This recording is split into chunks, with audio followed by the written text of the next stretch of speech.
मुझे जन्नत जड़े घर के दोज़ख बनायो आ याद रख दई आओ तो के की न छरिंदम हां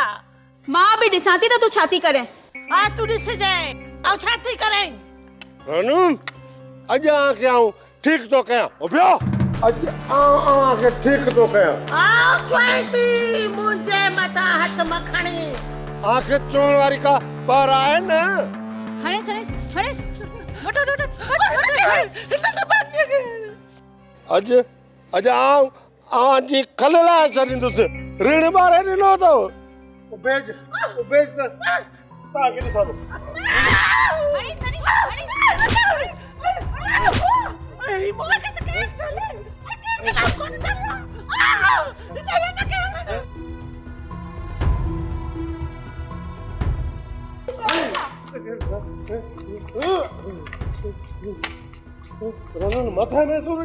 सोप सीरियल सारंग जा तमाम एपिसोड्स ॾिसो HD क्वालिटी में विजिट करियो असांजो YouTube channel Sindh TV HD drama subscribe कयो असांजो official YouTube channel Sindh TV HD drama ऐं वधीक अपडेट लाइ बेल आइकन खे क्लिक करियो।